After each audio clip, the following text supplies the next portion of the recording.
নমস্কাৰ মই আপোনালোকক ক'বলৈ গৈ আছোঁ আজি মোবাইলৰ বেটাৰী লাইফ টাইম কেনেকৈ বঢ়াব পাৰি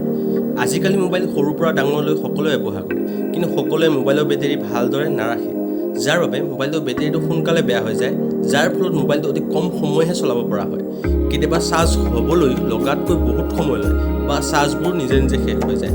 যদিহে আমি মোবাইল ফোনটো ভালদৰে ব্যৱহাৰ কৰোঁ বা কিছুমান কথা মন দিওঁ তেতিয়া আমি বেটাৰীটো ভালদৰে ৰাখিব পাৰিম যাৰ ফলত তাৰ লাইফ টাইম বাঢ়িব আৰু বেটাৰীৰ লগত জড়িত সমস্যাবোৰ দেখা নিদিয়া হ'ব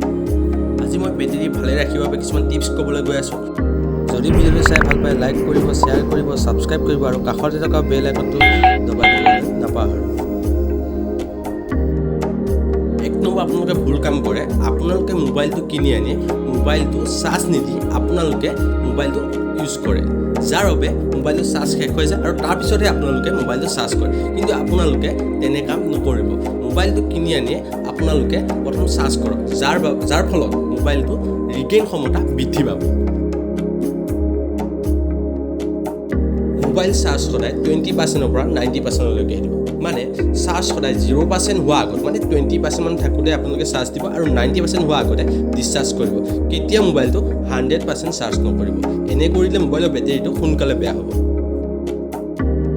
মাহত অন্তত এবাৰ মোবাইলটো ডিসচাৰ্জ কৰক মানে 0% লৈ আনক আৰু তাৰপিছত আপোনালোকে 100% লৈ চাৰ্জ কৰক তেনে কৰিলে মোবাইলৰ বেটাৰীটো লাইফ টাইম বৃদ্ধি পায় যেনেদৰে তেজ ডোনেট কৰিলে মানুহ এজনৰ তেজ চাফা হৈ থাকে আৰু তেওঁ ফিট হৈ থাকে ঠিক তেনেদৰে আমি যেতিয়া মোবাইলৰ বেটাৰীটো সদায় চাৰ্জ দি থাকোঁ তাৰ ক্ষমতাটো মানে পাৱাৰ কমি যায় যদিহে আমি তাক ডিসচাৰ্জ কৰি পুনৰ 100% লৈ চাৰ্জ কৰোঁ তেন্তে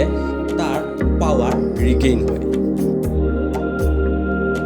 বেলেগ চাৰ্জাৰ দি মোবাইলটো চাৰ্জ নকৰিব কাৰণ আপোনাৰ চাৰ্জাৰৰ আউটপুট ভল্টেজৰ লগত একে নহ'ব পাৰে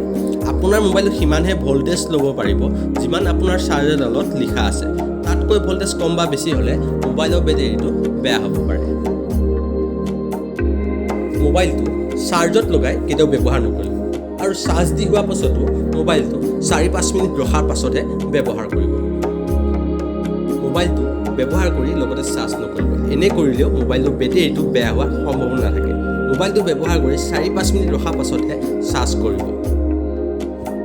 মোবাইলটো চাৰ্জ কৰোঁতে আপোনালোকে মন দিব যাতে ৰুমটো টেম্পাৰেচাৰ 15 ডিগ্ৰী চেলচিয়াছ আৰু 45 ডিগ্ৰী চেলচিয়াছৰ ভিতৰত থাকে যদি তাতকৈ বেছি বা কম হৈ থাকে তেন্তে আপোনালোকে চাৰ্জ নকৰিব